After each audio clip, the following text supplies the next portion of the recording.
வணக்கம் நண்பர்களே, இது என் தமிழ் எந்நாடு. மீண்டும் சந்திப்பதில் மகிழ்ச்சி. இன்று நாம் எக்ஸலில் அடிப்படையாக தெரிஞ்சிக்க வேண்டிய கட், காப்பி, பேஸ்ட் அது தொடர்புடைய ஃபங்க்ஷனை தான் இன்றைக்கி பார்க்க போகிறோம். வாங்க வீடியோக்குள்ளே போகலாம். இப்போ புதுசாக ஒரு எக்ஸல் ஃபைலை நம்ம இப்போ ஓப்பன் பண்ணியிருக்கோம். இதில் இந்த ஹோம் அப்படிங்கிற ஃபைலுக்கு அடுத்தபடியாக இருக்கக்கூடிய இந்த ஹோமில் பார்த்தீங்கன்னா மேலே கட்னு ஒன்று கொடுத்துருக்கு, காப்பின்னு ஒன்று இருக்குது, ஃபார்மட் பெயிண்டர்னு ஒன்று இருக்குது, அப்புறம் கிளிப் போர்டு அப்படின்னு ஒன்று இருக்குது. கிளிப் போர்டு ஓப்பன் பண்ணால் இந்த பக்கம் ஒரு சின்ன ஒரு விண்டோ மாதிரி ஒரு பாக்ஸ் வந்து ஓப்பன் ஆயிருக்கு. இதோட ஃபங்க்ஷன் என்ன அப்படிங்கிறத நம்ம அப்ளிகேஷன்லேயே நம்ம பார்க்கணும். சப்போஸ் இப்போ இந்த A1 அப்படிங்கிற செல்லில் நான் ஆப்பிள் அப்படின்னு ஒரு வார்த்தையை டைப் பண்ணியிருக்கேன்.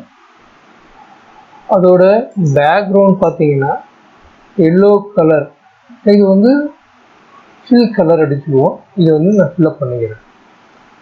எதுக்கு இதை நான் சொல்கிறேன் அப்படின்னா, இப்போ இந்த கட் அப்படிங்கிற ஆப்ஷனை ஃபஸ்ட்டு பார்க்கலாம். இப்போ இந்த செல்லை நான் வந்து செலக்ட் பண்ணியிருக்கேன். செலக்ட் பண்ணிவிட்டு கட் அப்படிங்கிற கொடுத்தோம்னா ஒரு ஹைலைட் ஆகுது. பார்த்தீங்கன்னா இந்த ஹைலைட் ஆகும்போது இது செலக்ட் ஆகிருக்கு அப்படிங்கிறது நமக்கு அர்த்தமாகும்.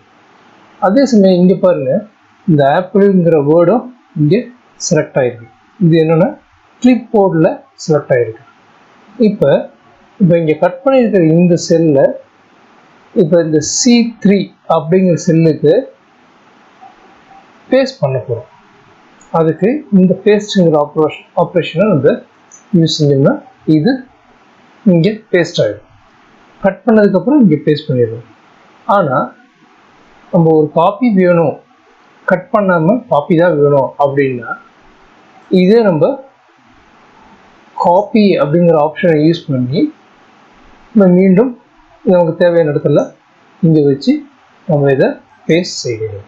அப்போ பாருங்கள், ஒரிஜினலாகவும் இங்கே இருக்குது, காப்பி பண்ண ஒரு ஒரு ஒரு டெக்ஸ்டும் இங்கே இருக்குது. ஸோ இதுதான் வந்து காப்பி, பேஸ்ட், கட் அப்படிங்கிறதோட பயன்பாடு. கட் பண்ணினால் இந்த ஒரிஜினல் இன்னொரு இடத்துக்கு மூவ் ஆகிடும்.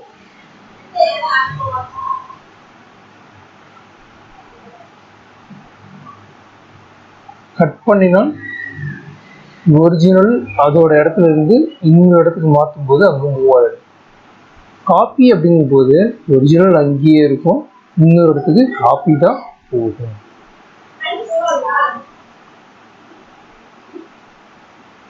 இப்போ நம்ம இங்கே ஒரு செல்லில் ஒரு வேர்டு எழுதுவோம், பேக் அப்படின்னு எழுதுவோம். எழுதுனதுக்கப்புறம் இதோட பேக்ரவுண்டு எல்லோவாக வரணும் அப்படின்னா இந்த எல்லோ அப்ளை பண்ணலாம். அதுக்கு பதிலாக இங்கே என்ன இருக்காது அங்கே வரணும் அப்படின்னு சொல்லும்போது இதை கிளிக் பண்ணி இந்த ஃபார்மட் பெயிண்டர், இன்னும் சொல்ல போனால் இப்போ இந்த லெட்டரே பார்த்தீங்கன்னா இந்த ஏரியல் நேரோ அப்படிங்கிற ஃபாண்டில் தான் அது இருக்குது. இப்போ அந்த ஃபாண்டை நான் வந்து கேலிபிரி அப்படிங்கிற ஒரு ஃபாண்டுக்கு மாற்றுறேன். கேலிபிரிங்கிறது இங்கே இருக்குது, கேலிபிரின்னு மாற்றிட்டேன். டெக்ஸ்ட் பார்த்தீங்கன்னா வித்தியாசம் இருக்குது. இது வந்து ஏரியல் நேரோ, இது பாருங்கள் கேலிபிரி. அதேமாரி இதோட சைஸையும் நான் என்ன பண்ணுறேன், லெட்டரோட சைஸையும் ஃபாண்டோட சைஸையும் ஒரு 20 மாற்றிக்கிறேன். மாற்றினதுக்கப்புறம் இப்போ நம்ம ஒரு பேக்குங்கிற வேர்டு எழுதியிருக்கோமா, இது இதே மாதிரி வரணும் அப்படின்னு சொல்லும்போது இந்த செல்லில் இருக்கிற கண்டென்ட்டு, இந்த லெட்டர்ஸோட ஃபாண்ட் சைஸும் சரி, என்ன டைப் ஃபாண்டோ அதுவும் சரி, ஏதாவது ஃபில்லப் ஆகிருக்கு, கலர் ஃபில்லப் ஆகிருக்குன்னா அதுவும், இது எல்லாமே இந்த ஃபார்மட் பெயிண்டர் அப்ளை பண்ணுறதுனால இந்த செல்லுக்கு நம்ம ட்ரான்ஸ்ஃபர் பண்ண முடியும். அந்த கேரக்டர் மட்டும்தான் மாற்றுறோம், அது வேர்டை மாற்றலை. ஸோ அங்கே ஆப்பிள் தான் இருக்குது, இங்கே பேக்கு தான் இருக்குது. பேக்குக்கு அதே பேக்ரவுண்டில் நம்ம யூஸ் பண்ணும்போது இங்கே லெட்டர் பாருங்கள் என்ன இருக்குது, கேலிபரி. சைஸ் பாருங்கள் 20. இந்த ஆப்பிள் பாருங்கள் கேலிபரி, சைஸ் பாருங்கள் 20. இப்போ நம்ம இந்த வீடியோவில் என்னென்ன பார்த்துருக்கோம் அப்படின்னா, cut, copy, format painter and பேஸ்ட்டை பற்றி பார்க்கலாம். ஆனால் இங்கே ஒரு கிளிப்போர்டுங்கிற ஆப்ஷன் ஒன்று பார்த்தோம் இல்லையா? இப்போ ஒவ்வொரு தடவையும் நாம் வந்து காப்பி பேஸ்ட் பண்ணும்போது நிறையா கண்டென்ட்டை ஒவ்வொரு செல்லுலேருந்து இன்னொரு இடத்துக்கு கட்டோ காப்பியோ பண்ணுவோம். அது எல்லாமே இந்த கிளிப்போர்டில் ரெக்கார்ட் ஆகிட்டே இருக்கும். இப்போ திடீர்னு மறுபடியும் ஒரே விஷயம் நமக்கு மீண்டும் தேவைப்படும் போது நாம் இங்கே இருந்து இது செலக்ட் பண்ணி, இப்போ சப்போஸ் இந்த இடத்துல இந்த ஆப்பிள்ங்கிற வேர்டு வரணும்னு வச்சுக்கோங்க. இப்போ நான் என்ன பண்ணுறேன், இந்த ஆப்பில் போய்ட்டு ஜஸ்ட் கிளிக் பண்ணால் அங்கே வந்துடும். அதாவது இதை நான் காப்பி பண்ணும்போது, இங்கே காப்பி பண்ணும்போது என்ன ஃபார்மேட்டில் அது இருந்ததோ அது இங்கே ரெக்கார்ட் ஆகும். இப்போ பாருங்கள், இந்த ஆப்பில் நான் காப்பி பண்ணி கீபோர்டில்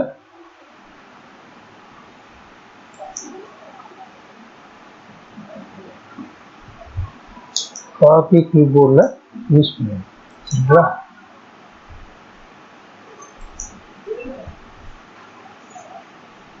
இப்போ இந்த இடத்துக்கு கொண்டு வரும்போது அந்த ப்ராப்பர்ட்டி தான் அதுக்கு வருது. அதே மாதிரி இப்போ இதை ரெண்டும் சேர்த்து நான் என்ன பண்ணியிருக்கேன், ஒரு காப்பி பண்ணுறேன். இங்கே பாருங்க, ஆப்பிள் ஆப்பிள் அப்படின்னு. இப்போ இந்த இடத்துல வச்சுட்டு நான் என்ன பண்ணுறேன், அதை பேஸ்ட் பண்ணுறேன். பேஸ்ட் வந்துச்சுங்களா?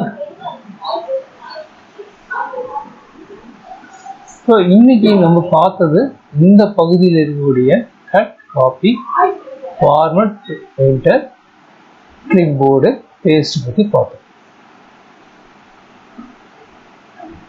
இது ஒரு ஷார்ட் கட்ஸ்ன்னு பார்க்கும்போது காப்பிக்கு Ctrl+C, அதேமாரி பேஸ்ட்டுக்கு Ctrl+V, கட்டு அப்படிங்கிறதுக்கு Ctrl+X.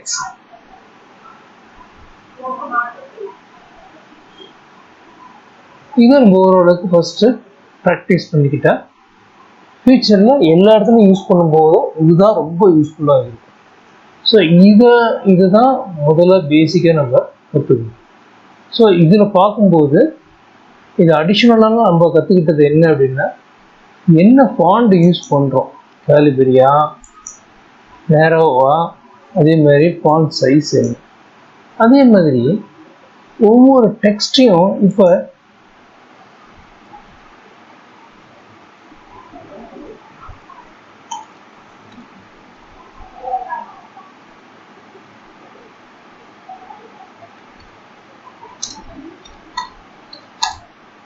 ஆல் த பாய் அப்படின்னு ஒரு சென்டென்ஸ் எழுதுறோம். இது டிஃபால்ட்டு ஏரியல் நேரோ அண்டு 11 தான் இருக்கு. இதை நம்ம என்ன பண்ண போறோம் அப்படின்னா, எனக்கு போல்டா மாற்றணும் அப்படிங்கும்போது இது செலக்ட் பண்ணி இங்கே பீன் இருக்கு பார்த்தீங்களா, இதை போல்டு, Ctrl+B, இதை செலக்ட் பண்ணி இதை பீன் மாற்றிடும். அதே மாதிரி இப்போ காப்பி, நான் 2 செல்லில் அதை காப்பி பண்ணிக்கிறேன். பண்ணதுக்கப்புறம் இப்போ இந்த செல்லை போல்டாக மாற்ற விரும்பலை, அதனால் மறுபடியும் ரெகுலராக மாற்றிக்கிறேன். போல்டாக இல்லாமல் இருக்குது, இது போல்டாக இருக்குது, இதுவும் போல்டாக தான் இருக்குது. இதை வந்து இட்டாலிக் சைஸை மாற்றுறேன். ஸோ கொஞ்சம் சரிவாக இருக்கும். அடுத்தது பாருங்கள், அதே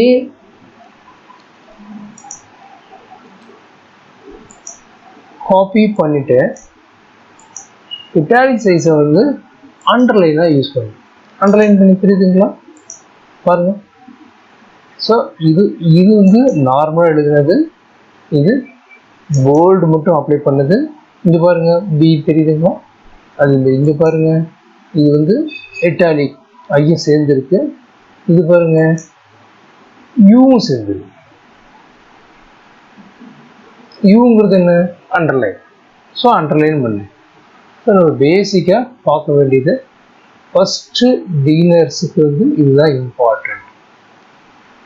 நம்ம இதில் என்ன பார்த்துருக்கோம் அப்படின்னா, இதை பார்த்துட்டோம். எல்லோ கலர் வந்து ஃபில் பண்ணுறதுக்காக யூஸ் பண்ணது. இந்த டெக்ஸ்டோட கலர் வந்து இந்த மாதிரி இங்கே ஃபாண்ட் கலர் சொல்லுவோம். இதை வந்து நம்ம செலக்ட் பண்ணி என்ன கலர் வேணும்னாலும் நம்ம மாற்றிக்கலாம். இதெல்லாம் அடிப்படையாக நம்ம இப்பயே தெரிஞ்சிக்க வேண்டிய விஷயங்கள். ஏன்னா இன்னொன்று போக போக இது எல்லாமே ரொம்ப அடிப்படையாக இருக்கும். எல்லா இடத்துலையும் நம்ம கேஷுவலாக இதை நம்ம பயன்படுத்த வேண்டிய சூழ்நிலை வரும். அதனால தான் இதில் பாரம்பரிய இதை பற்றி நம்ம தெரிஞ்சுக்க வேண்டியதாக இருக்கு. அடுத்தபடியாக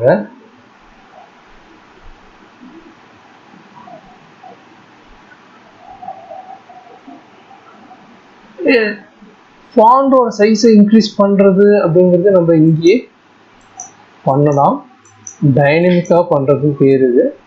அல்லது நம்ம இங்கே செலக்ட் பண்ணி கூட மாற்றி கொள்ளலாம். 21 இது கூட நம்ம மாற்றிக்கலாம். பாருங்க, இது வந்து 20 அப்படின்னு கூட நம்ம மாற்றிக்கலாம். இது பிடிக்குதுங்களா? அடுத்தபடியாக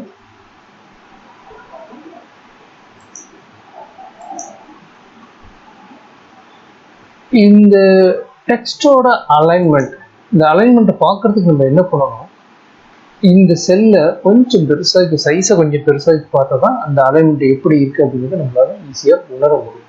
அதனால் நான் என்ன பண்ணுறேன், இந்த செல் C3 அப்படிங்கிற இந்த செல்லோட சைஸை மாற்றுறதுக்கு இந்த சி இருக்கு பார்த்தீங்களா, அதோட இந்த இடத்துல பண்ணிங்கன்னா ரெண்டு பக்கம் தெரியுதுங்க. அப்போ வந்து இதை விரிவுபடுத்தணும். சைடில் ரைட்டாக மவுஸை ப்ரெஸ் பண்ணிட்டு மூவ் பண்ணிங்கன்னா இது மாதிரி எக்ஸ்பேண்ட் ஆகிடும். அல்லது இந்த ரோவோட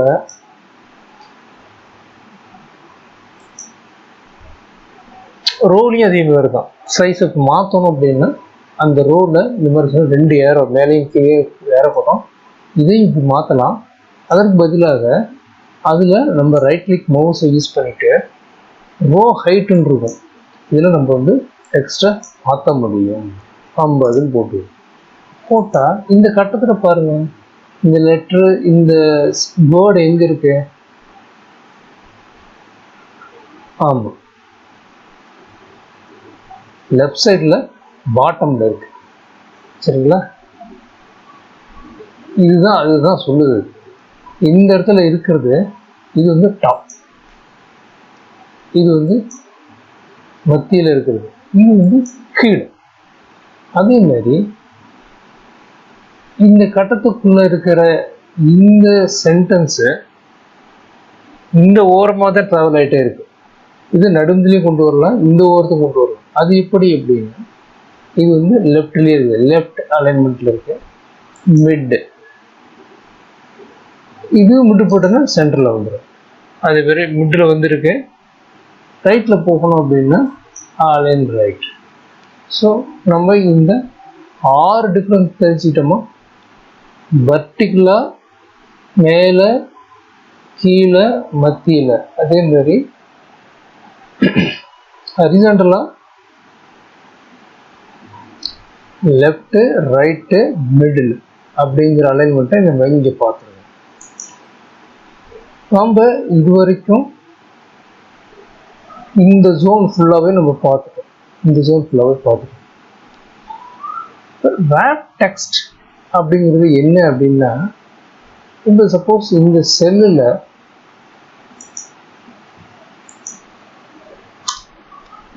is a fruit in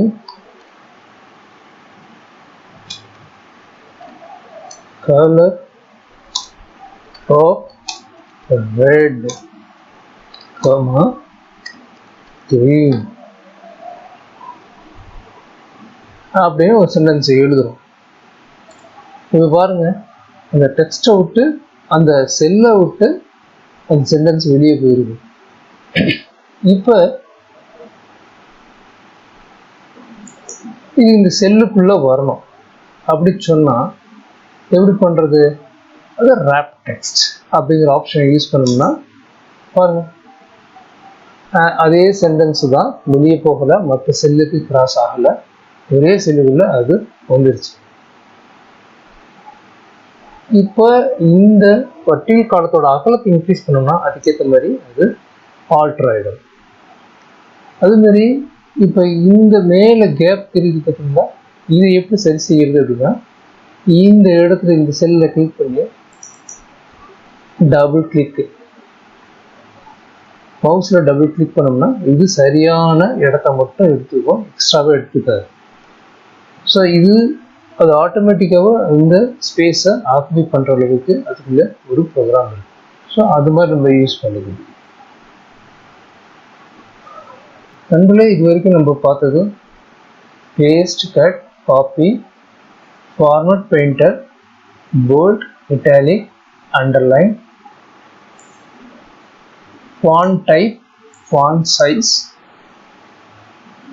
செல்லோட background colour, லெட்டரோட கலர், அப்புறம் அந்த வார்த்தையோ சென்டென்ஸோட அலைன்மெண்ட் வர்டிகலாகவும் சரி ஹரிசாண்டலாகவும் சரி அப்படிங்கிறத நம்ம இங்கே பார்த்தோம். அதுமாதிரி ரேப் டெக்ஸ்ட்டு இது வரைக்கும் பார்த்துருக்கோம். இந்த மெர்ஜ் அண்ட் சென்டர் அப்படிங்கிறத நம்ம பின்னால் வரக்கூடிய அப்ளிகேஷன் தான் தெரிஞ்சுக்கணும். மேலும் அடுத்த வீடியோ சந்திப்போம். நன்றி, வணக்கம், நன்றி.